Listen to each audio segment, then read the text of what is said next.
Give me 1 minute. I'm sharing the video around.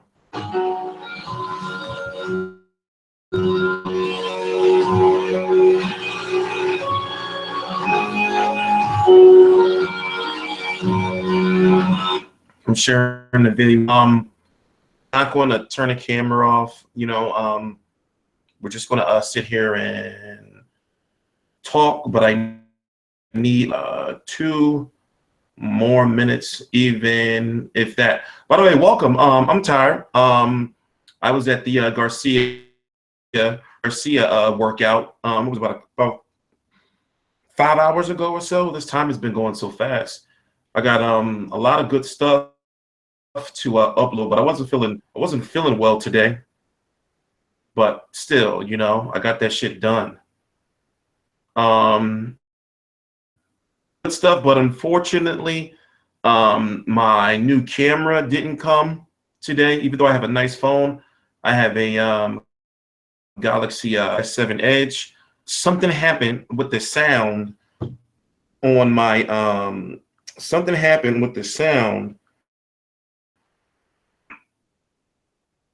on the video to where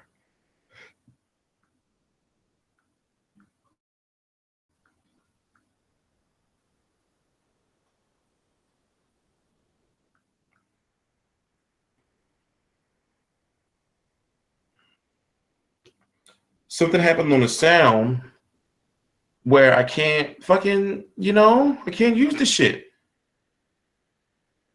What happened? My file for my Daniel Garcia interview at the press conference for Garcia versus Vargas Then the file for this one got messed up. Now I could the good thing about Danny Garcia media workouts is that if you stick around all the way to the end, the media trickle out. You know, but I couldn't stay. I couldn't stay. So basically, I'm just gonna have to get him again, you know, during fight week, which is next week, and I'm gonna get my questions. But I'm gonna relay to you what he said. I'm gonna relay to you what he said and everything, but it's just still, you know, it's kind of, you know, I'm pissed. I'm pissed. Clipboard. Yeah, there we yeah. Right. Link. But yeah, let me open up the chat. I can't see any questions right now. Let me open up the chat. Let me open the chat. Open up the chat room. Open up the chat. Oh, this sounds not on. Room. Yeah, there we go. Yeah, there we go. All right. So share that. And that's shared.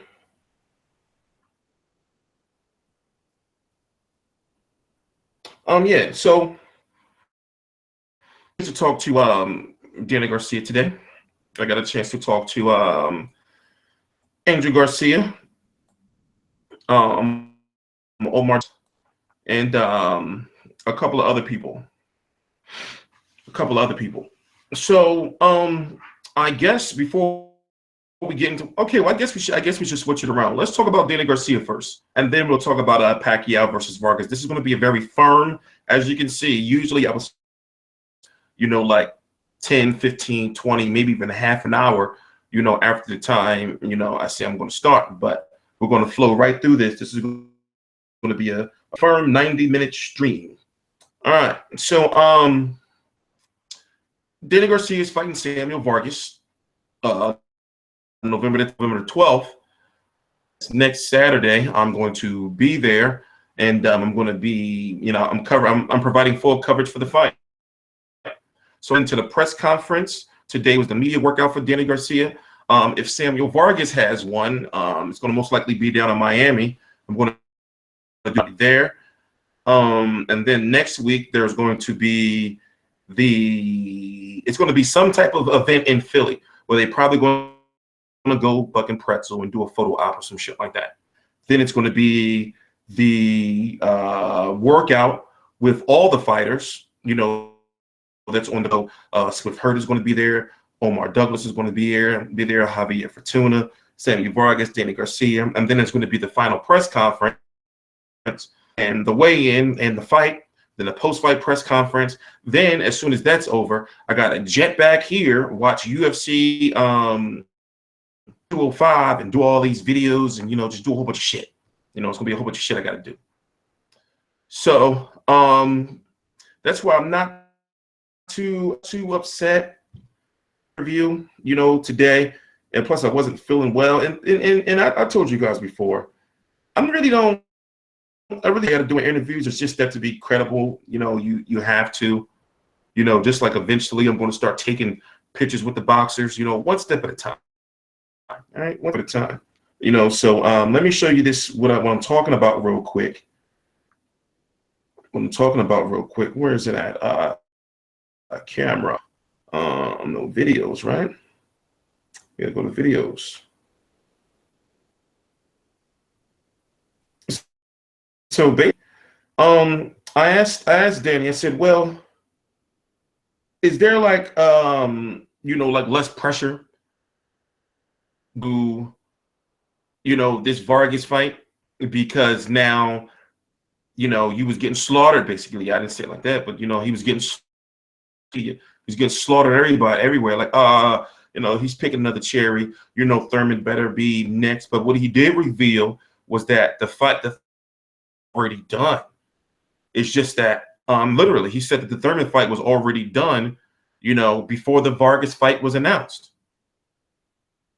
It's like a tune-up, and I look at it like, okay, all right, you know, get him a fight. You know, he's been on for 9 months, and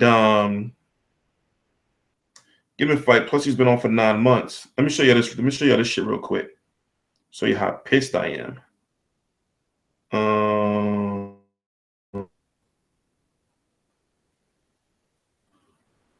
Show you how pissed I am.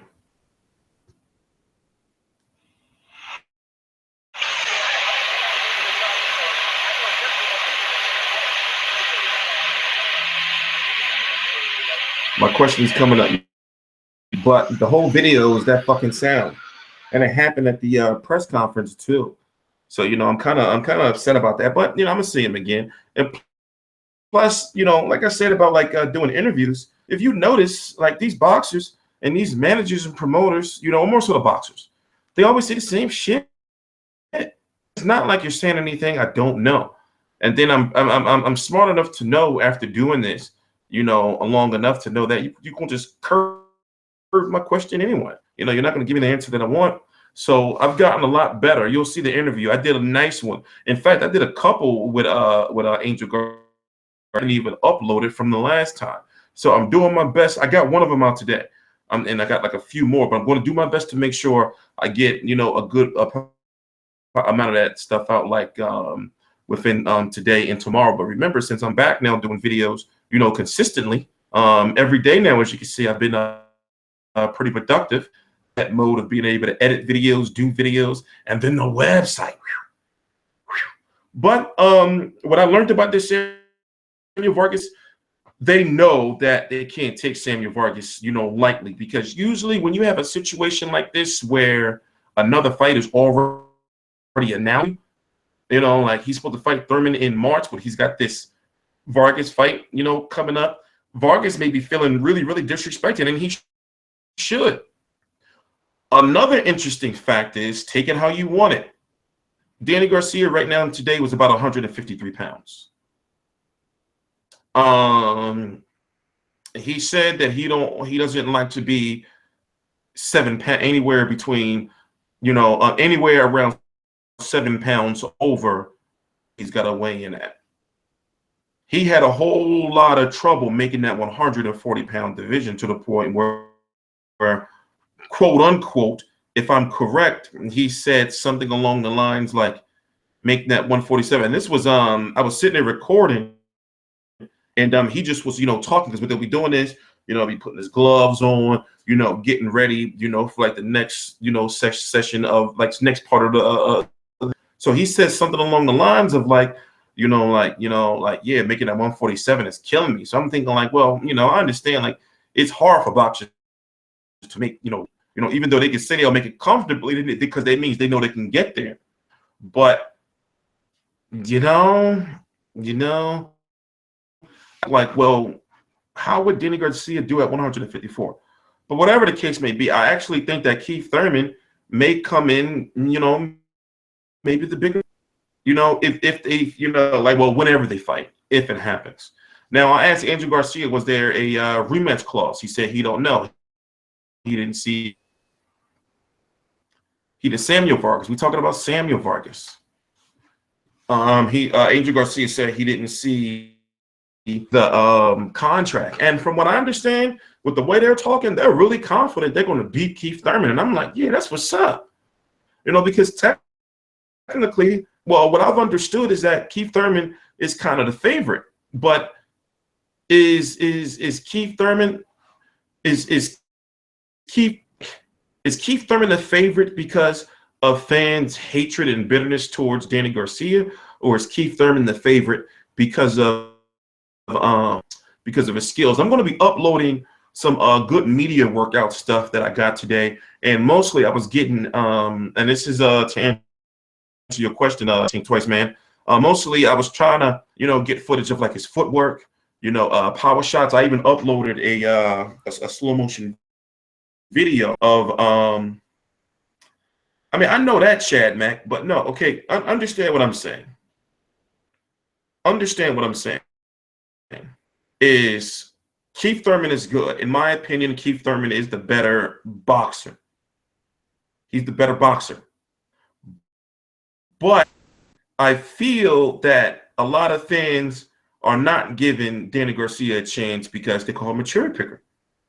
He they're affected a little bit where fans want to see him lose. So how many of those fans really like Danny Garcia as a fighter, but are like, man, fuck him. He's a cherry picker. You see what I'm saying?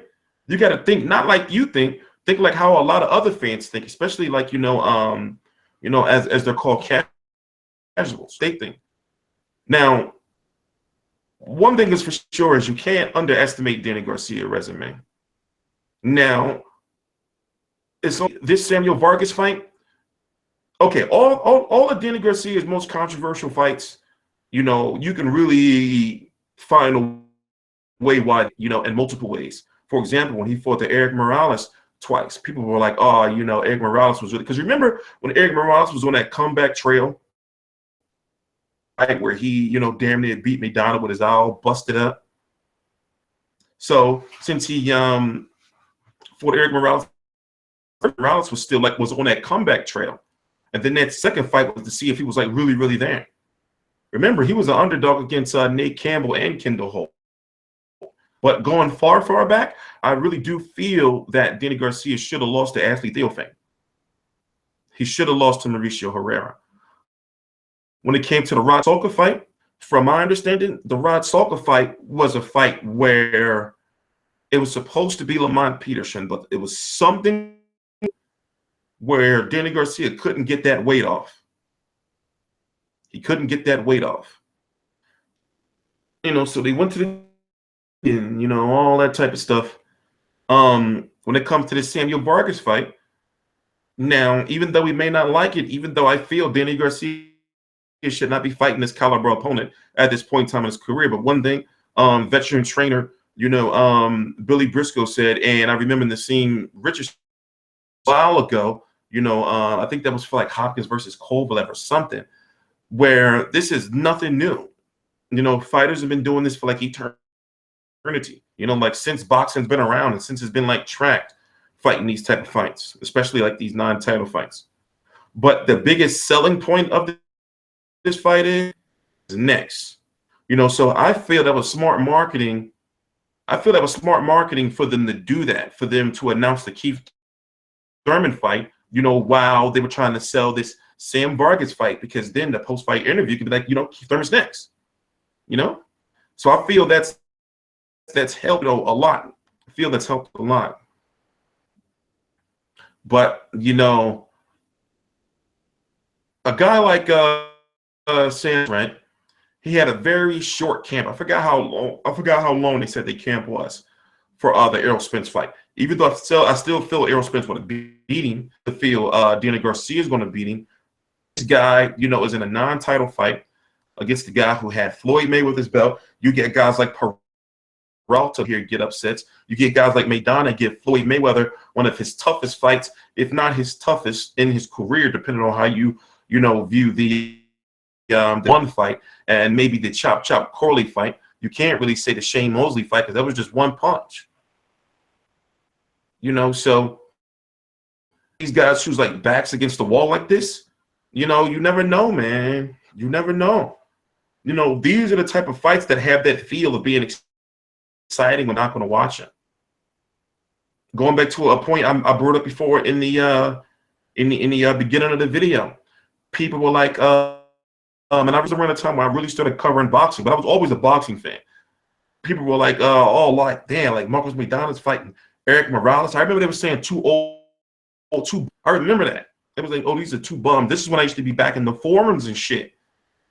They're like, this is two bums fighting. And look, that was an excellent ass fight. Look at this Juanma versus Wilfredo Vasquez fight. That was a good ass fight, and outside of the controversy, and it had a controversial ending. But people were like, "Oh, we put on a stretcher. Why would they make this fight? Hoo ha, hoo ha, hoo ha, hoo ha, hoo ha, hoo ha." So I'm starting to grow to get excited for this fight, but at the same time, you can't. When it comes to excitement for fights, you can't really like get hyped with me, because truth be told, I be getting hyped for like fuck up ass fights. I be getting hyped for like I remember I was so hyped for fucking Paul Butler versus Stuart Hall. I get hyped for like fights like that and shit. I did get a chance to ask Danny, which is 2017 going to be like. and I asked plans on, not just unified, but being undisputed. And I tried to get like, a definite answer. It's like, say if you beat Samuel Vargas, right? And of course you got to say, I know you can't look past Samuel Vargas. You got to throw that out there. We all know you can't look past Samuel Vargas because that's the first thing. Well, we're just thinking out Samuel Vargas. We got tunnel vision. We got a yada, yada, yada. You got to say, okay, of course, you can't look past Samuel Vargas. But then you say, but Keith X, what if you beat Samuel Vargas? And then you go on to beat Keith Thurman. And I know you're not going to be able to look past Keith Thurman. You got to finesse it. And then you ask, like, will you want to fight Manny Pacquiao if he beats Jessie Vargas? Or how I set up the question is, I asked, will you be watching Pacquiao versus Jessie Vargas this weekend? Now, Danny said the sensible thing is that, yeah, I'm going to be home. I'm going to watch it. I don't really watch fights like that. But if I'm at the strip club and it's on, then I'll watch it. I said, okay, I can dig it. That's real. That's real nigga shit. I can dig it. I can dig it. I can dig it. I can dig it. So I want to know if Danny Garcia like go to be undisputed. It's like all the talk is over. These guys, they've been on the Keith Thurmans, the Adrian Browners, the Danny Garcias, all those guys. Now it's time for them. Heyman has built them up. Like it or not, Heyman has made these guys into names. Whether they're big super names like Mayweather, nobody's made them into names. And now it's time for these guys to start fighting each other. It's time. It's time. Somebody's has got to go. It is time. Those body shots of Danny Garcia, though. You got to go to my Instagram and see the slow-mo video I uploaded. I got some more. I didn't really like that angle, but if Keith Thurman get hit with one of those, and if Sean Porter was able to punch in the stomach, Luis Collazo punched him dead in the stomach, and what did he do? He got right on that BMF bite. Heyman ain't make DSG. Well, you can say Golden Boy did. You can say Golden Boy did. You can say Golden Boy did. You can say Golden Boy did. I can understand that. I can understand that. But those body shots, man. I'm wondering, but at this, but on the who has Danny Garcia fought? That can hit him as cleanly and as hard as Thurman can. I'm talking about clean. I'm talking about not just hard punches, but clean and hard punches. That's right. That's at the same age. It was supposed to be Matisse. It was supposed to be Matisse. Lamont Peterson was already damaged goods. That's why he made sure he worked on his stamina. He made sure he was able to move around that ring. He didn't want in front of that shit. He didn't want to stand in front of that shit. The key to beat Danny Garcia is movement. But, it's not just a Philly thing. I really think that Danny Garcia is going to beat Keith Thurman.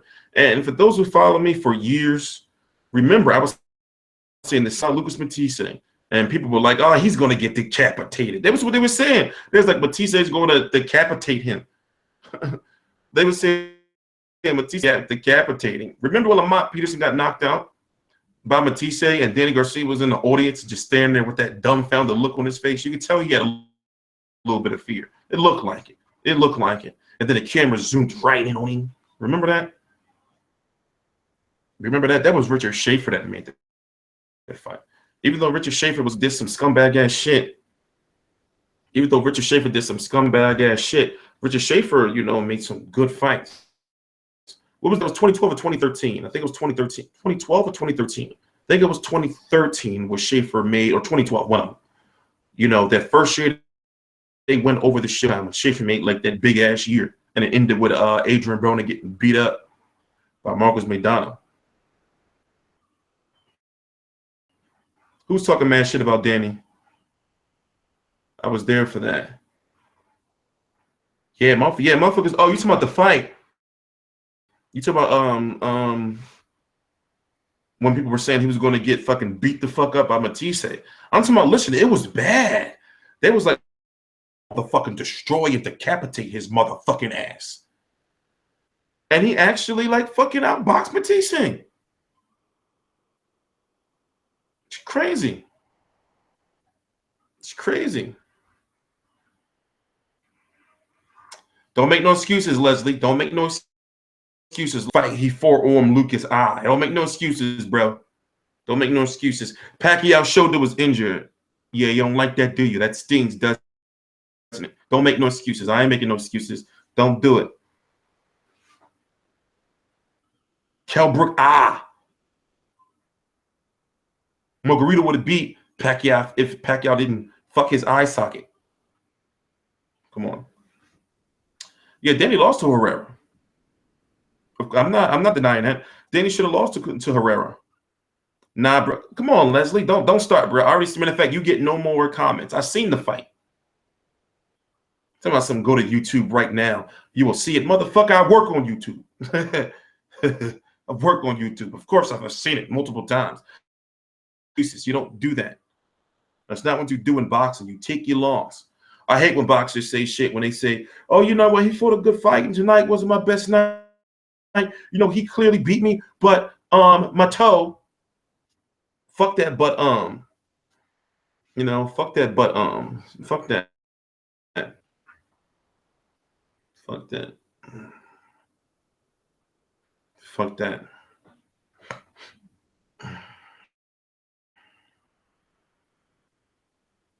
Nah, Herrera won that fight, in my opinion. Danny couldn't stop that jab. And Danny said himself, you know, he wasn't on his game. You know, he was riding high. He was riding high. I clearly have. Okay, you want to go on timeout? You want to go on timeout? Of course I seen it. I'm not. You're missing my point, Leslie. Like, think outside the box, bro, or lady, Leslie. Think outside the box. The point I'm trying to make is an excuse still. It's not about if the forearm was there or not. It's an excuse still. Excuse. That's all I'm saying. That's all I'm saying. I'm not saying that it didn't happen. I'm saying it's an excuse. You know, for example, when Nonito Donaire lost to Rigondeaux, you lost, bro. Remember, he went to the hospital and it was crying shit too. David Haye with his toe. You lost, bro. You lost. You know, except take your L. Am I trying to hear that shit? That's just like, you know, somebody in NBA saying, well, you know, we lost in game 7 because you know, I went 10 for 30 when I should have went 10 for 20. You lost, bro. Stop taking all those fucking dumb ass shit fucking basket. On a basket. But anyway. Yeah, Danny does have it. You know what I noticed? Danny's right. I mean, not Danny, not his right hooks. I've noticed like several workouts I've seen of Danny Garcia's is his straight, like his straight rights. You know, they be a little like weird, like off. But you know, his biggest punches are the hooks, and he will beat you the fuck up. You know, so I understand, you know, people like he you know, cherry picking and everything like that. Danny Garcia will beat you the fuck up. Danny Garcia will beat you the fuck up.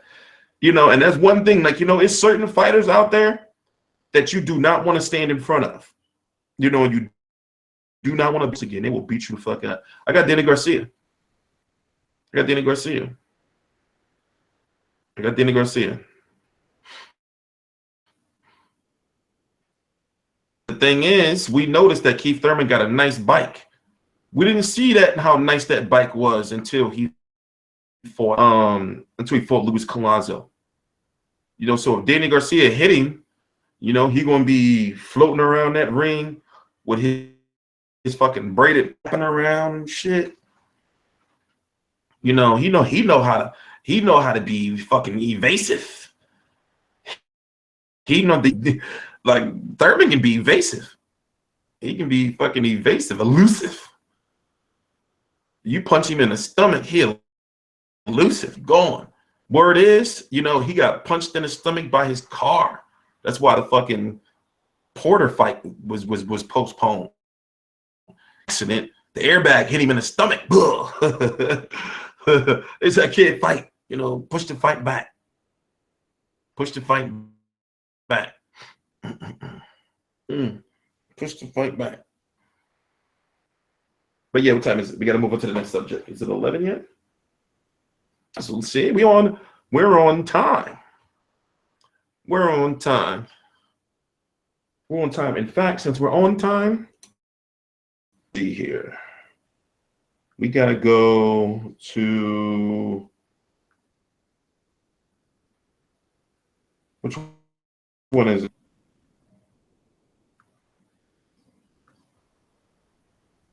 Is it this one? Let me see. Is it this one?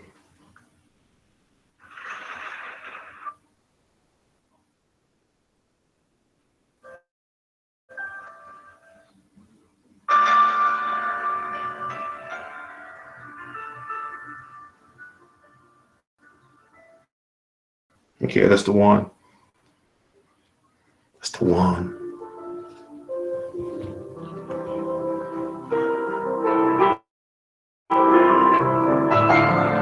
We're going to talk about 1996. No, I started watching boxing consistently, as far as I can remember, like consistently.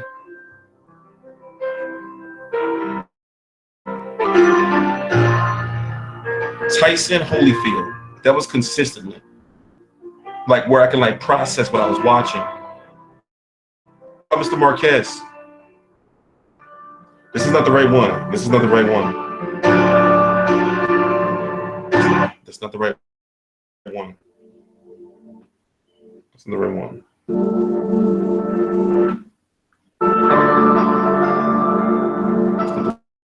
Right one. Back.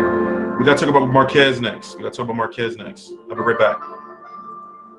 Meaning Pacquiao, Vargas, and the Terminator. One man, one Marquez. I'm only 33 though. The thing. Juan Manuel Marquez is the Terminator. You don't get it. You gotta understand the lore, bro. You gotta learn the lore.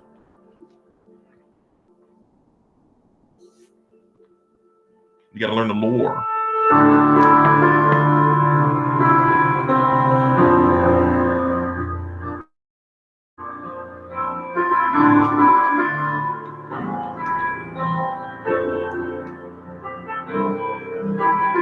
See what it is Juan Manuel Marquez is a genetically modified organism that was sent here by Skynet to knock Emmanuel Dapidrin.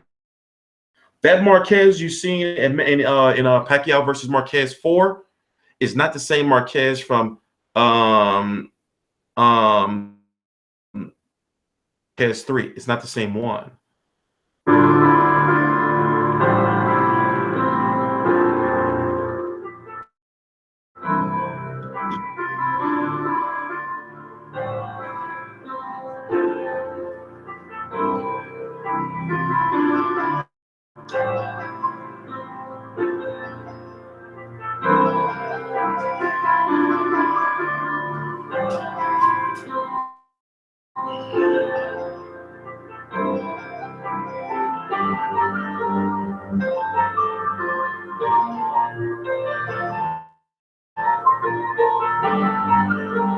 I'm telling you, that's not the same Marquez.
I'm brushing my beard.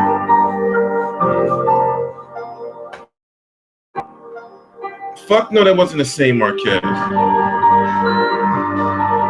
Come on, man. Where did you get that? Come on. The last time I saw Marquez was, what was that?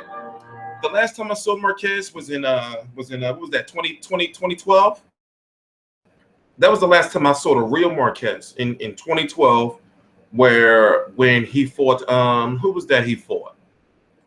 Who was that he fought? That guy? Scales?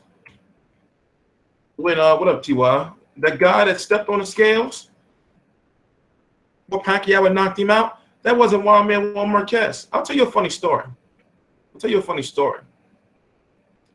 When was that? The last time I saw Juan Marquez was when he fought Sergey Fedchenko of 2012. That guy who knocked out Pacquiao in December 2012, he was sent from Skynet. He was sent from motherfucking Skynet. Did you see Terminator Genesis and shit? The whole concept of the Terminator. That's not fucking Juan Manuel Marquez. But anyway, like when he knocked Pacquiao, was that the third round when he knocked Pacquiao down? And Pacquiao got up like and was looking like, what the fuck? This, you saw that shit he hit him with? And Pacquiao literally, that shit was so loud. You know, that shit was like, rah! And Pacquiao like got on his gloves and then got back up, started whooping Juan Manuel Marquez's ass. Marquez's face was fucked up. Marquez was getting fucked up. At one point in time, Marquez just started eating continuous left hands. Continuous left hands. Don't get me started, Bobby. Don't get me started, Bobby, when it comes to Mayweather drug testing. We're not going to talk about that in this video. We're not going to talk about it. But man, yo, he fucked Pacquiao. Pacquiao was laying on his gloves, on his little tiny gloves. Remember that one dude whose hand was like out there in the ring? Remember that shit? That one guy, you know, like he just was like, oh God, ah. Remember that shit? Yeah, Marquez. No, remember that shit? Romney fought. Mitt Romney shouldn't have been there. It was Mitt Romney's fault, yo. Mitt Romney doing it a Pacquiao fight. He should not have been there. He cursed him. This is the punch I'm talking about. Look at him, looking at him like, what the fuck? That's not human. What is that?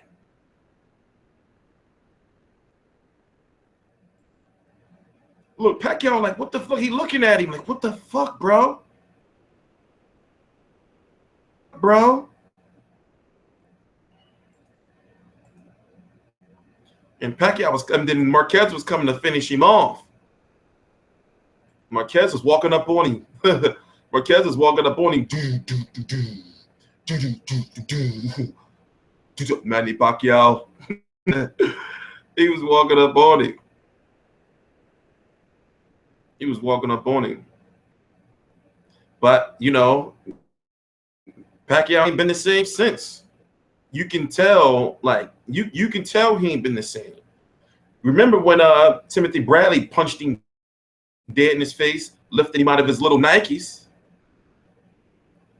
Bradley punched him dead in the face, like dead right smack dab in his nose. Lifted him out of his little boots. So you can tell Pacquiao's like afraid. Before he used to be all reckless and shit. He's not all reckless and not anymore. Not anymore. He don't want those type of problems. Remember they was trying to say like he had Parkinson's and shit, that he had brain damage, that he would never be the same. We won't know until like later on, and God forbid something happens to him. But between the power of like that piss, and come on, Mark getting that piss. It's just that somebody probably Nacho probably told him like, like you can't do that shit. Like if I was there, I wouldn't have let you do that shit. I would have said, don't do that shit on camera, man. People are not gonna understand. They're gonna think you want some weird shit, which he is. He wants some weird shit. But it's a nerve. He drunk it out of like a rocks glass. Like those not the type of glasses. The glass he drunk it out of is typically made for liquor. So he drunk it out of a rocks glass. That was a 4-ounce pour. 4 count. Like he had to piss in like a liquor bottle, and he like turned it upside down and shit. Like, drunk that motherfucking piss, man. It was all brown, motherfucker. You need to drink. You need some fucking fiber, bro. No, you need some cod liver oil. He needed some cod liver oil. Brown ass piss. But yeah, Mark. I mean, Pacquiao never been the same, and they tried to get Pacquiao to fight him again, almost. So try to fight Pacquiao again. Marquez know the deal. Marquez don't want to go through those problems. Marquez don't want to. His face was smashed the fuck up. But Pacquiao had too much, as he said, which he still says he's trying to get back, but it was too much. Now okay, it's not. It's some people every now and then like to correct me in the comments and say it's aggressiveness. Know that, but when you're Manny Pacquiao, you can go to that extra vowel. There's the A, the E, the I, the O, the U, and the Y. No one has ever went to the aggressiveness, but Pacquiao has been able to go to. It's the aggressiveness, but he knows that if he goes to aggressiveness, if he goes to the aggressiveness, he has to have his hungerness. He's been searching for his hungerness. He had a little bit of hungerness, with Algieri, but every time you hear him, pre-fight, build up, he's always talking about, to my people and find the hungerness. He needs he needs his motherfucking hungerness. It's like Jessie Vargas. When I'm deeply afraid of with Jessie Vargas. Okay, here's a true story. It's a motherfucking crazy story. That's a true story. Go look it up. Okay.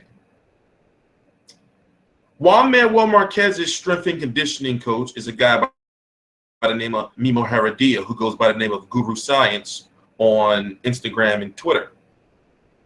Right?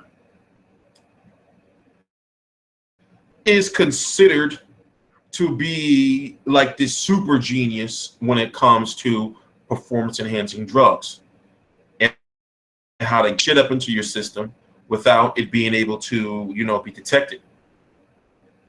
His strength and conditioning coach, meaning Juan Manuel Marquez, is Heredia. Heredia is the strength and conditioning coach of Lucien Bute. I'm going somewhere, follow me. Lucien Bute gets popped for using a banned substance.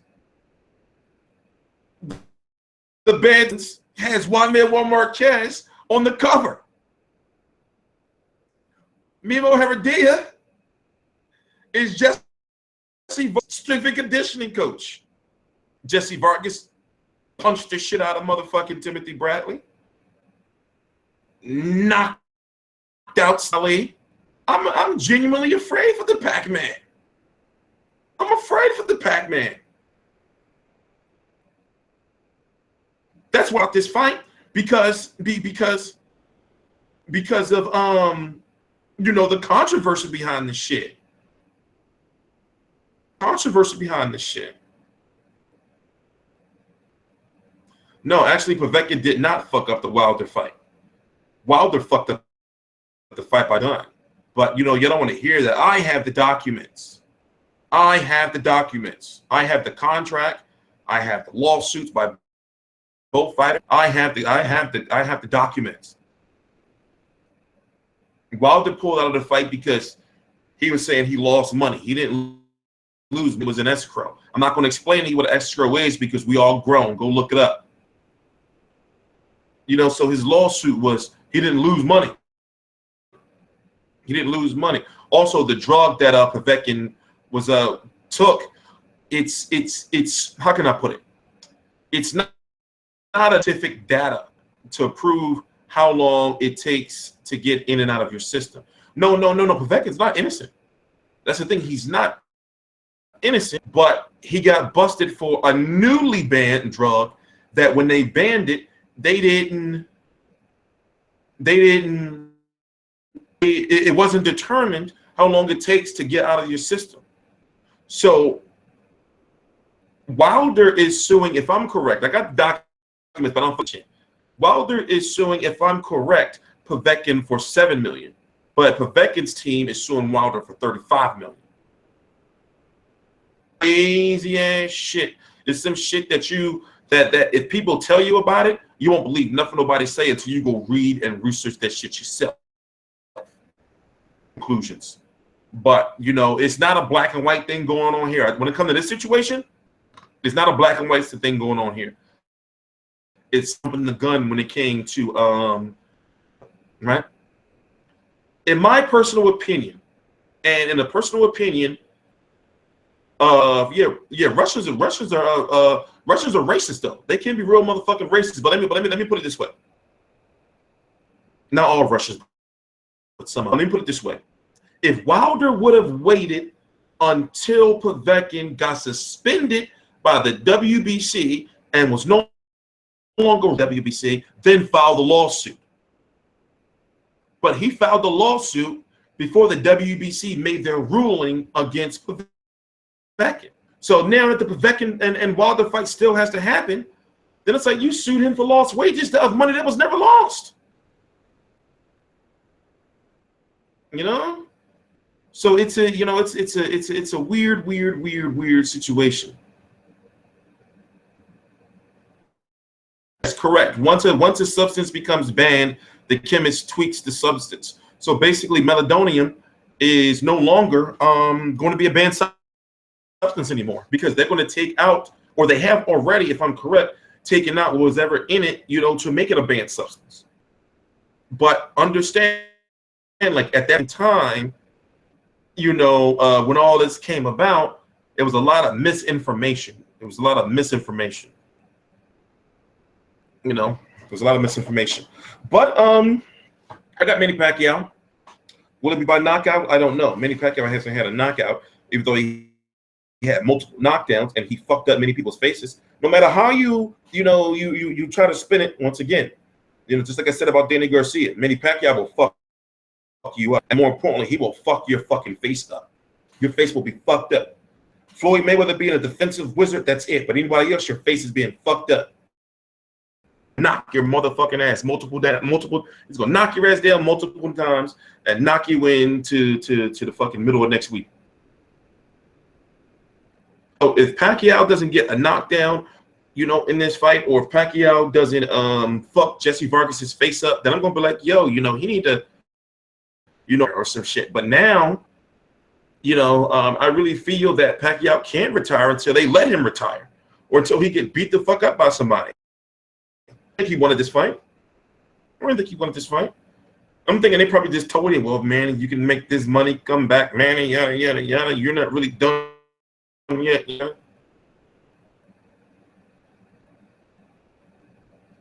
I don't think he's done. I don't think that Vargas is going to lose just easily. I'm afraid, yo. I'm afraid, man. I'm afraid for Manny. I'm afraid for Manny. What's the next subject on our list? How much time we got left? Because I still got to do videos. I got to upload all this shit. So basically, if you don't know, just to remind you guys, I went to this media workout today. Got to interview Danny Garcia, but my file got corrupted. But at the same time, I'm not really stressing about it. This is the second time this happened. And that's because when they let you know about these media workouts and these press conferences and shit, you literally find out in like 2 days notice. Sometimes 1 day notice. And they try to do that to like eliminate, like a whole bunch of people just showing up and planning to show up and shit. So man, I'm talking about all like the rest of my technical equipment don't come until tomorrow. That's my supercomputer is going to be here. I'm going to take down all this shit. Some posters that I'm getting Danny Garcia to sign that I'm going to be giving away to people next week. So if you want to autograph Garcia, I'm going to be doing that next week for you guys. Trying some new shit out. Trying some new shit out. I'm gonna get gloves and all that shit, son. Get a shit. But yeah, the website is under construction. It's 100% launching. It's 100% launching this month. Back is killing. It's 100% launching this month. And as you can see, I'm back out pumping out videos. I'm sitting on like a lot of motherfucking. I'm talking about interviews and shit. I'm kind of behind. So the good thing is my new laptop is coming tomorrow, and I got a supercomputer coming as well. I'm setting up this whole motherfucking shit so I can be able to work, like flawlessly. So all I gotta do is just sit down and, bang, and I got like cloud space too, so I can just send a shit to the cloud and not have to transfer from my camera to all that shit. I'm trying everything as simple, as easy as possible. So all I gotta do is just do videos and then work on the website. I'm trying to make everything as motherfucking possible. So Danny Garcia has addressed some struggles with weight. Not saying he's not going to make weight, but how tough it is. They don't know right now if there's a rematch clause for the Keith Thurman fight. They said it's done, but they haven't seen a contract. Meaning Andrew Garcia said this.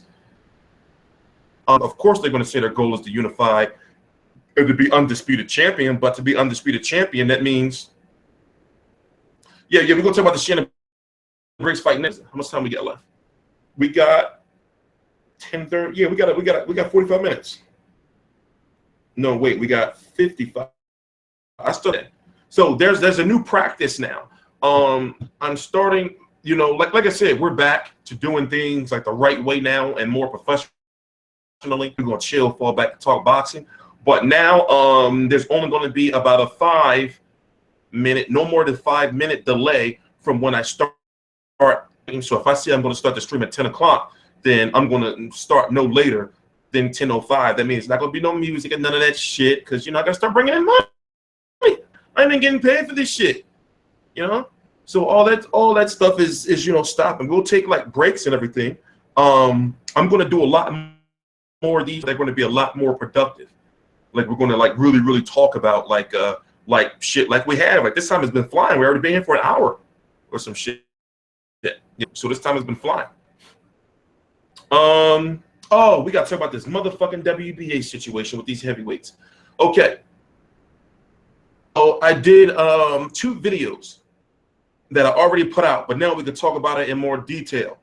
Shannon Briggs versus Lucas Browne has been ordered by the WBA, to start negotiations. Now we've been hearing for the last few days or so that it was going to happen, but now, or it should happen, but now it's finally happening. it's weird because when I posted it, it just so happened I was on Twitter when the WBA tweeted it, and it was only at that point in time not even like a minute old post. So I said, oh shit, you know, upload that shit, let everybody know to my Instagram. Shannon Briggs is the first one to comment, and he says, let's go champ. Of course, that's what he always. And then he comments again, and he says, what the fuck did he say? I forgot. Hold on. And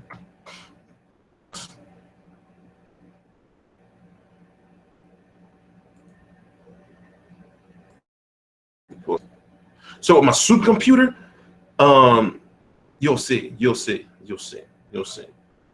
So I got a lot of fast motherfucking shit planned. A lot of cool. Where's it at? Yeah, it was this one, right? So this is what the WBA posted. You can't see the rest of it, but it says, you know, at the bottom it says, you know, has to be done by December 31st or so.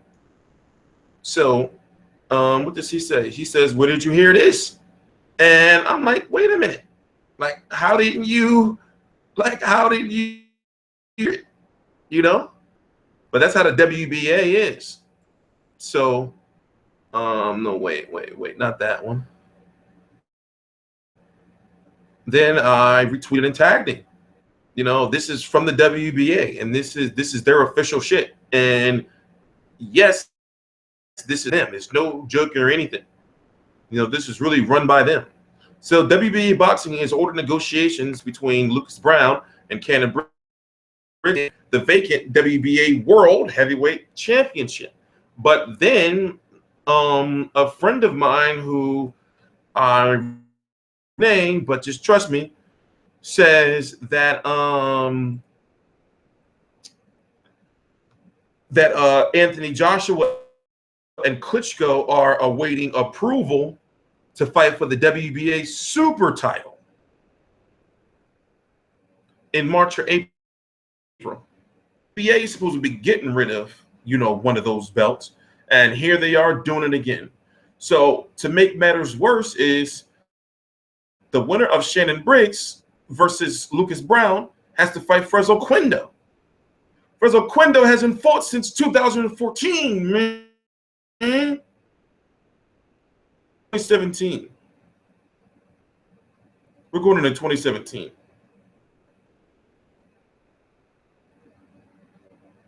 And then they're going to hopefully, which they haven't said, consolidate the winner of Joshua versus Klitschko. If Joshua has to beat Eric Molina, we're going to talk about that next. And then have the winner of Browne, Briggs, and Quindo fight the winner of Klitschko, Joshua Klitschko and motherfucking Eric Molina. But even more motherfucking confusing that you have Luis Ortiz, who for some reason nobody's talking about, but I peeped what they did. Now, Luis Ortiz was very being stripped of his WBA interim status. So when you're WBA interim status, technically you are the champion, but you are the mandatory as well. So I know I don't want to confuse myself. So what it was, Eddie Hearn quietly, of course they agreed to it, got him demoted to be fighting Malik Scott for the Intercontinental WBA title. So now the WBA interim title is going to be vacant. And Luis Ortiz is also supposed to be fighting on the undercard of Joshua, which is next month. But yet he's fighting Malik Scott. Are they writing off Malik Scott, or are they saying Malik Scott's going to take a dive or what? Tyson Fury should be fighting Klitschko, not Joshua. Yo, bro, yo, be a no disrespect, but be an educated boxing fan. Be an educated boxing fan. You know, scratch Tyson Fury out. We don't know how he out. They're not even on shouldn't be counting him in like the rankings and shit. We don't know how long he's gonna be out. Be an educated boxing fan, bro. No, the WBA regular champion is not the #1 contender when it comes to the WBA. It doesn't work like that. So when you're a regular champion, you are not the mandatory for the super champion. You're not. That works. It's a weird ass situation. I thought that was the case, but it's not. It was in fact Keith Thurman, who I interviewed last year, that told me that shit. You know, because I was trying to ask him, why won't you go to the WBA and tell the WBA to order you to fight super champion Floyd Mayweather? And before I can even finish, he stopped me and said, well, listen, this is where it's different. He started getting all philosophical on me. He's a WBA super champion. Floyd Mayweather is up there on a cloud of his own, being fed cherries or some shit like that. Go look at the interview. Go look at, just type in Keith Thurman TstreeT interview. I know Molina Scott is training hard, but you know Molina Scott's got that stigma on him. Dive against Wilder, and bro, it looked like a dive. He was on the ropes, like looking up, like I'm like, what is this shit, man? Then we know they homies, but I look at it like this: if you're not familiar with basketball, I use the same analogy all the time. If you're not familiar with basketball,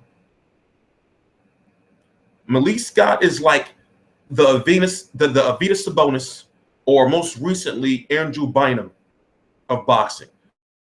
Very, very, very good. Has the potential to be one of the greatest centers of all time. Molina Scott has the potential to be the greatest out there right now. He has so much skills, but he'd rather be doing other shit. Molina Scott himself said, yeah, that Tony Thompson was kind of, yeah. I gotta look at that again. I covered that fight, but Molina Scott, he just wants to. This is when he fought Liacouras. I think it was Liacouras he fought, where he said, "Listen, I just want to sell, cigars and have sex with beautiful women." So I really think that he just really in it for the bread. But he's good, and let's not forget, Derek Chisora thing. Molina Scott is good. He's got the mobility. He's got the punch variety. He's got the height, the reach. He's good.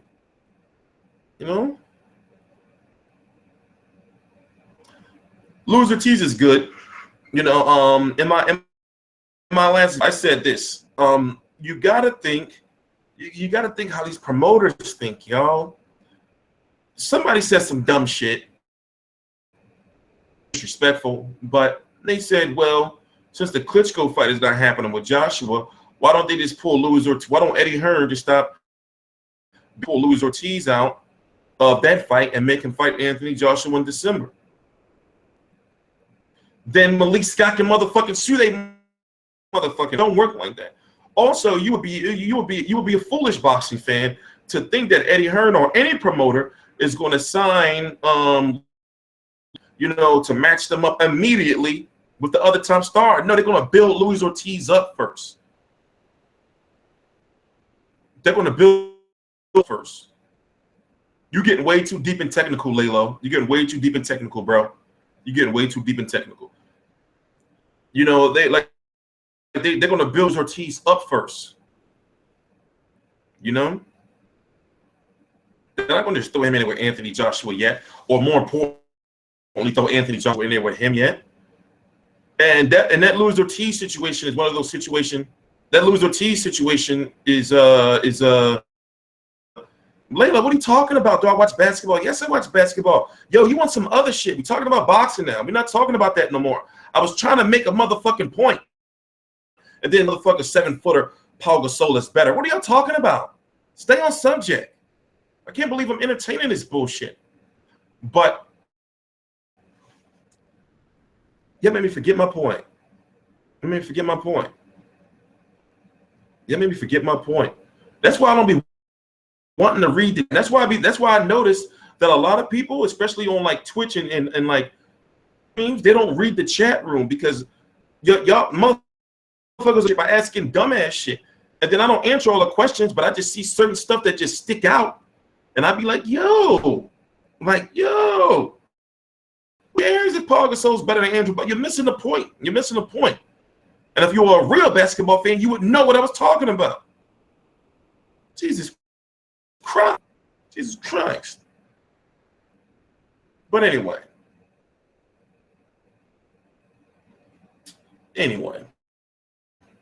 I feel that Luis Ortiz is good, but Eddie Hearn is not going to sign a Luis Ortiz like right away and put him in there against Anthony Joshua, or put Anthony Joshua in there against him. And if you're any promoter and you have the money, Luis Ortiz was a steal. To sign him, he's a free agent, you sign him. Just like when Rigondeaux was a free agent. I don't give a fuck if he can't bring no ratings or not. You know, just signed his ass. You sign him. Garcia, as soon as Mikey Garcia got out of his contract, you know, with Top Rank, Richard Schaefer signed him. You know, it's rumored Richard Schaefer.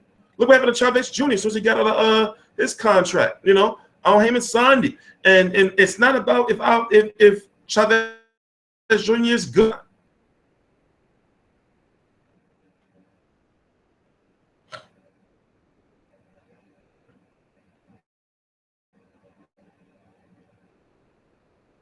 I think boxing politics is keeping Luis Ortiz out of the loop. No, it's not boxing politics. It's the fact that what I've learned is a lot of these promoters or managers or whatever, or advisors or assistants, I'm not talking about, and I'm not talking about Eddie Hearn. They don't know how to maneuver their fighters through the system. If you notice one thing about Eddie Hearn, which is why I say he's one of the best promoters, if not the best, it's because he knows how to maneuver his fighters through the rankings to get title shots.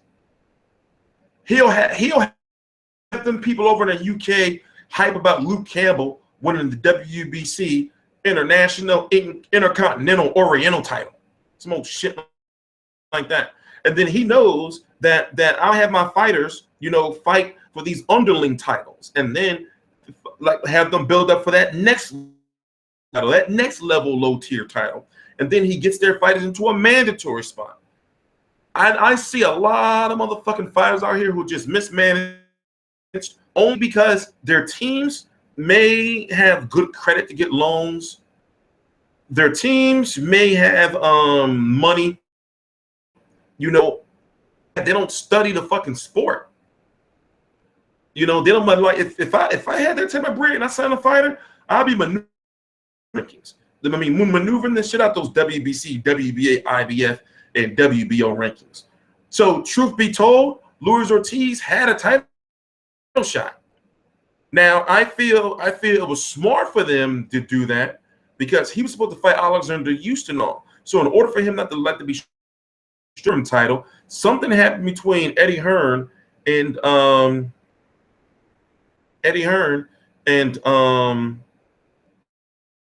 WBA and Luis Ortiz, where they talked and said, well, listen, don't strip him, but can we fight for a lower level WBA belt and then move our way back up to that? We don't want to deal, you know, put him in that situation. Who's a better promoter, Floyd or Oscar? Not Floyd. I know what you want to say, but you got to think about like who's doing all the maneuvering behind the scenes. Behind the scenes, it used to be Richard Schaefer for Oscar. And behind the scenes used to be Floyd. It used to be, you know, Richard Schaefer and Al Heyman. So technically, that's not really an educated, question. Really, it's not. You know, it depends. It's not educated. It's a vague question. My bad for saying like not an educated. It's a vague question. It's a vague question. But yeah. So this WBA situation is real weird. So to break it down to you again, you have Shannon Briggs and Lucas Browne who have to fight before the end of this year. The only about Joshua versus Klitschko didn't happen is because Klitschko wanted to fight only if there was 2 titles involved, and the WBA didn't want to screw Lucas Browne over. So what they're doing now is they're having Lucas Browne and Shannon Briggs fight for the WBA world title. The winner of that has to fight Fres Oquendo. Then if Anthony Joshua beats Eric Molina, Anthony Joshua will fight Klitschko for the WBA super title, which makes no motherfucking sense. You know, and then that's that. You know, what I want to see is the WBA going to try to unify those titles again? And they've been doing a good job so far when it comes to certain, you know, weight divisions where they eliminated the title. They still got to do it at 160, they do it at 175, and they still got to do it at 160, 168 is cool.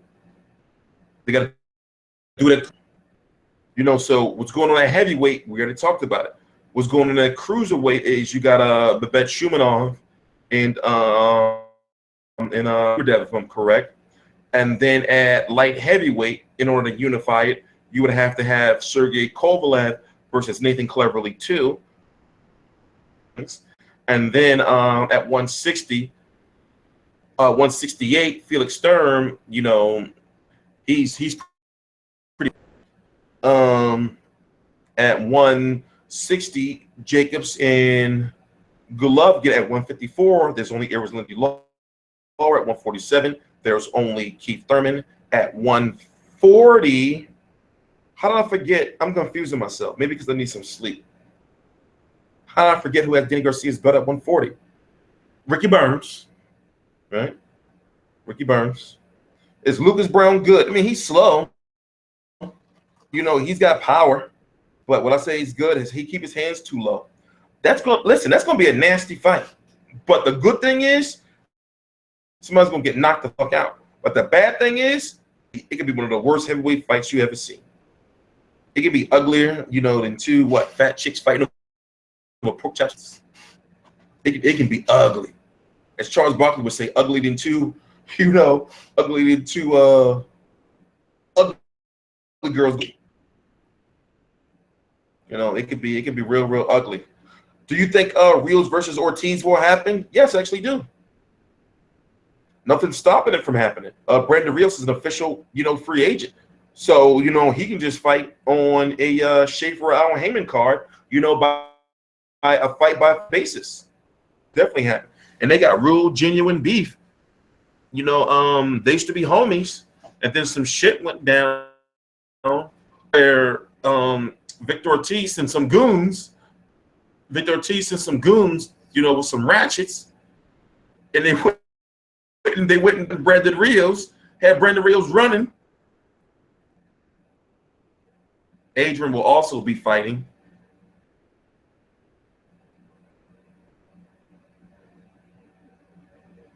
Yo, are y'all so late?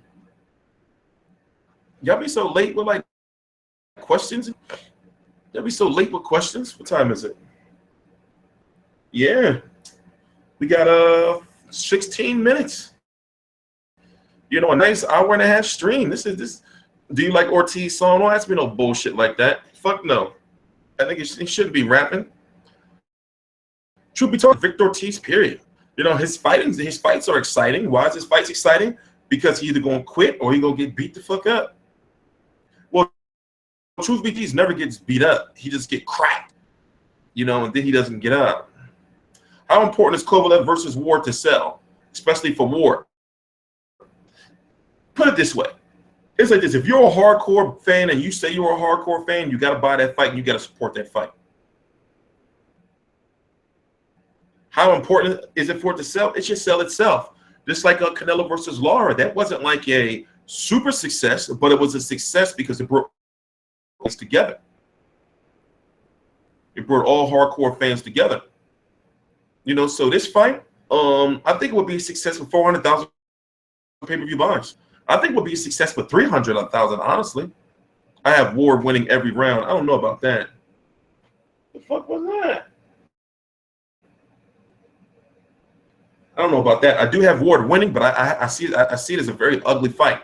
The first thing Ward has to do is he has to take away the reach of Sergey Kovalev. He has to take away Kovalev's power. He has to take away Kovalev's power. You know, and I don't care if he ties him up. You know, I don't care if it's a nasty, ugly ass fight. Because I really think that's what it's going to be. I think it's going to be a nasty, ugly, you know. I really think it's a nasty, ugly ass fight. I'm so glad I don't have to go nowhere else this week, man. I'm so glad I don't have to go nowhere else. So glad I don't have to go nowhere else. I'm about to sign up for Tinder. Yo, tell the chicks to follow me on Tinder. If any of you ladies watching, follow me on Tinder. I'm gonna bring boxing. Bring boxing on there. I'm gonna put boxing updates on Tinder. I'm gonna spam Tinder every day. Boxing updates. Boxing update. Yeah, I think it's gonna be a punch hole type of situation for Andre Ward, but a win is a win. I just want to see, Jay-Z, man, show some love to Andre Ward. Like, come on, why you not hyping up this fight? There's a media call next week. I'm actually excited for. I'm gonna be on it with Kovalev versus Ward. If it's a bad fight, will it be hard for another to get a fight? No, because there's 3 belts on the line. It's like whoever comes to 175, or whoever wants, to get a title, you got to go through him. You got to go through whoever wins. It's going to be a real big win if Rock Nation wins. It's going to be. I mean, if Andre Ward wins, it's going to be a real big, deal for Rock Nation. Rock Nation needs that. If they get somebody that got 3 belts, then they can call all the shots. And the thing is, they got money. So if they go to the dead and say, yo, listen, we got the bread for the purse bid this time. Not like main events didn't have it. Make a purse bid for us to fight Adonis Stevenson. And we'll see how long Al Heyman bread really is.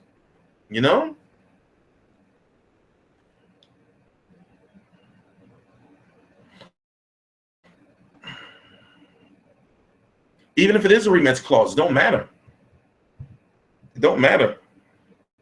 It's still going to be a very good fight for for Rock Nation if they win. But the only thing is, when I go back and I watch Andre Ward, taking that uppercut, from Darnell Boone, and how he went down. Ward can be ducked ball. Then they can duck Ward all they want. They won't get no title. Let's go look at the WB. Let's go look at the rankings. Just in general. I can't wait until I get my website up, man, because I hate having to go to other motherfuckers' shit and then they don't show you love with these motherfuckers. But they don't show you love, and it's like, yo, I use your motherfucking shit on my shows and everything. But what I notice about these media people, they be nerds and fucking geeks and shit. They be nerds and fucking geeks and shit, and like they look at you from with the side eye and shit, like, oh, who's this guy?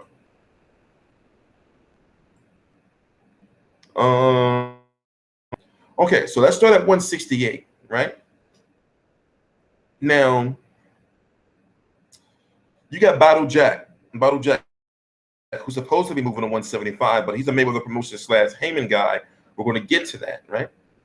You got Anthony Durrell, George Groves, Andre Durrell, even motherfucking Arthur Abraham and Lucien Butte, Bad Medina, Feet of Shooter, Benavidez is moving up. Who else is not? Who else? And the point I'm trying to make is there's a good chance eventually these guys are going to go, to 175, or may end up at 175. You got Jessie Hart. You got Jillian Love. Right? Now, we're just in one. Essentially, these guys are going to go to one. Gilberto Ramirez are going to go to 175 eventually. When you look at 175, now you got these two that are about to fight. They're going to be fighting at the beginning of the year sometime. Adonis Stevenson and Lito Alvarez. You got Joe Smith taking on Bernard Hopkins. That's eventually the winner of Joe Smith and Bernard Hopkins. The WBC is going to make the mandatory for Adonis Stevenson versus Lito Alvarez. That's going to keep Bernard Hopkins around. You got Artur Beterbiev. You got Grozdik. Shabrinsky, Monaghan, Farah, Marcus Browne. This goes on. So when you look at the fact that, well, you know, this is Nathan Cleverly who has this now. When you look at, you know, all these guys, right? When you go to the Artaberta BFs, right? Who was supposed to be the IBF mandatory, but he got hurt. And when you look at the names, when you may not know a lot of them, but the point I'm trying to make is from 168 to 175, if you have 3 belts, unless you're going to fight Adonis Stevenson, you know, or you know, Lito Alvarez or the one of Joseph Bernard Hopkins, you got to go through one of these guys. You got to go through, you know, either Andre Ward or Sergey Kovalev if you want to be champion. So, you know, people can try to duck, but where's the money going to come from if you're not fighting for a belt? They can try to duck all they want. Medina, that's not Porky, that's bad Medina. It's not Porky, that's bad Medina.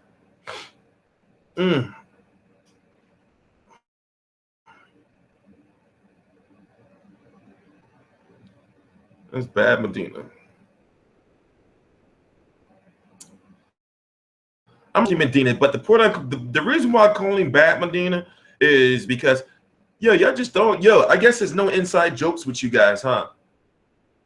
When Jalen Love fought, who I call Bad Medina, Porky Medina, Roger Leo Porky Medina, Bad Medina and Mayweather Leon Love was right there ringside, you know. So when he got knocked out, that's when Jalen Love was like laying there, like on his you know, his leg was like twerking, the back of his leg was like twitching and shit. And he saw his mom get up like, oh Lord Jesus, my baby. Jesus, my baby. Is Bob Arum still working with Al Heyman? Yeah, well, you need to brush up on your boxing news, man. I'm going to stop answering your questions from now. Yes, they still are.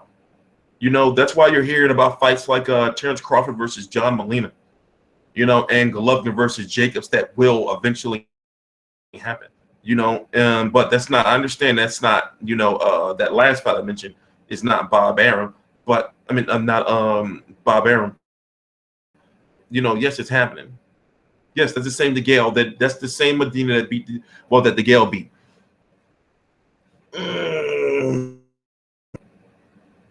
Crawford Molina.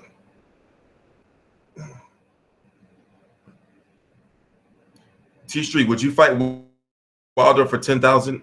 I'm not answering questions like that anymore. If that's the way you're going to waste my time, then you're going to get ignored. I'm putting all y'all in your place. TstreeT, on past video that was uploaded, you provided a link to a site that shows top 10 pound-for-pound boxers in 2000s. Nope, I don't remember. I don't remember. I have to watch more Breeders fights. And he's not even a heavyweight, is he? He's the cruiserweight, correct? Don't come with no, you know, no bullshit, you know, fight. Yeah, and then I know, right? He did say 10K too, fucking $10,000. The fuck I look like? Trust me, I got 10,000. Do you? I'm trying to make sure nothing ain't fly in my cup. Let me find my cup. The next Chavez Taylor can happen. I don't know. I don't know. But this month is going to be, you know, crazy. Like I said, I don't know if y'all you know, going to be watching Pacquiao versus Vargas, but I'm just hyped because this is going to be boxing. You know, and that's a good ass card. You know, I'm just hyped because it's going to be fucking boxing on us finally back. And the fact that we got boxing every week now. That's what's up. Yeah, we've been on a fucking horrific drought. This drought been horrific. So 2017 is supposed to be really good. You know, we're not going to have a break in boxing. You know, like February. Of course, we're going to have like the very last couple weeks of the year off, of this year off. For the most part, you know, we're going to be swimming in some boxing. We're going to be swimming in some boxing. I got all these fucking interviews to get out. All right, left. What's on you guys' mind? Like I said, you know, I got a whole bunch of shit coming tomorrow. I'm taking all this shit down and I'm going to rearrange some. You know, the website is launching 100% either on the 25th or the 28th. I'm really trying to make sure I get back into this comfortable mode of doing videos, because I didn't want to come back and be doing videos consistently again and then doing a website like all at one time. I want to do this shit like gradually. For example, the podcast is going to be launching in, and then I'm launching the app, and then also sign with a sports app that's launching like in a couple of weeks. So I'm doing shit, you know, like gradually doing all this shit and fucking, you know, like overworking myself. There's a lot of fucking shit going on. And plus, I realized today, you know, finally that I don't really like doing YouTube. I don't like doing like interviews. You know what I noticed about doing interviews is, you get a lot of media at these events, a lot of media, and I don't want to like take away from anybody. You know, I understand everybody's doing that part, but you get a lot of media who ask like, I mean, and I'm not saying a lot shortly. Like, I mean, not surely, you know, lightly. You get a lot of media who ask dumbass questions that don't help boxing fans learn anything. You know, that I know don't help sell the fight in this day and age. You know, yo, dumbass questions, and I'll be sitting there looking. I'll be getting pissed, and that's why I said eventually, yo, I'm not gonna lie. I'm not gonna be going to no events or no fights. I'm not gonna be going to no events, no fights. You know, even in Philly, I may pop up to one every now and then, but I'm gonna send people from now on. Not from there, no. Now I gotta get out there, but after about 6 months or so, you know, I'm not gonna be going to none of these, because I'd be looking at like, yo, you know, or you have like you can't never knock nobody's hustle, but you have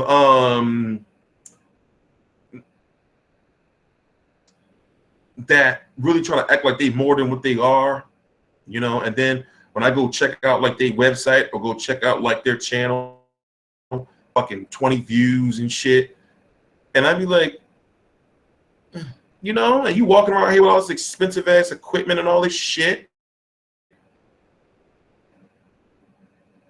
Media guys out other media guys' questions on their own site. It's stupid as hell. What do you mean? I think, you know, as long as you give like credit, you know, like to whoever the person is,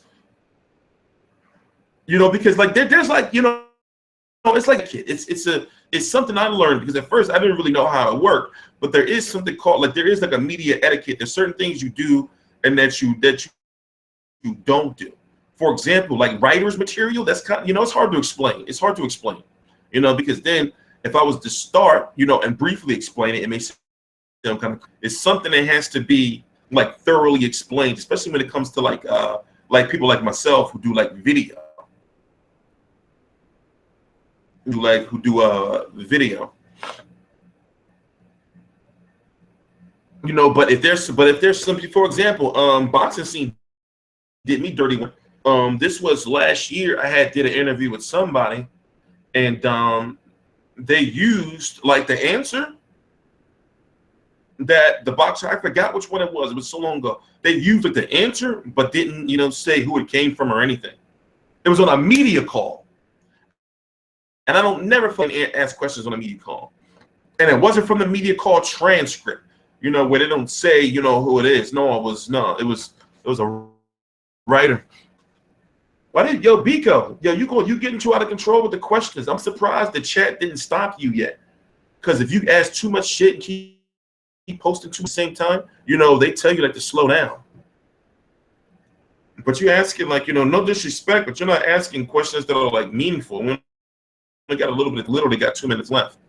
But all right, you know, so what I'm going to do is I'm going to pump out some more videos. I'm going to be back doing this again on either Thursday, Friday night, then of course on Saturday, and I'm going to be here after the fight. That's old news, Jose. It's old news. But then again, I did want to see that fight, though. I'm not going to lie. I did want to see that fight. I definitely wanted to see that fight. Card is Hopkins versus Smith. I definitely wanted to see that fight. That shit would have been lit. Yes, David Haye does beat Bellew. Yes, David Haye does beat Bellew. I guess he did. He doesn't. Oh man. Oh man. All right. I am TstreeT Controversy. This is TstreeT Controversy Live. Now I'm going to edit about maybe 3 interviews from the day or 3 pieces of footage to get out there. And I apologize. I'm not going to have any stuff from Danny Garcia outside like the workout stuff because my motherfucking file got corrupted again. It's almost like some Al Heyman spirit. Some spirit is like fucking with my cameras, my fucking equipment and shit. All right. I'll see you guys on either Thursday or Friday night, and then definitely after the fight. After Pacquiao versus Vargas, about an hour or so, not even an hour. Yeah, about exactly an hour. We're going to be here. Please subscribe and share. TstreeT Controversy, TstreeT Controversy.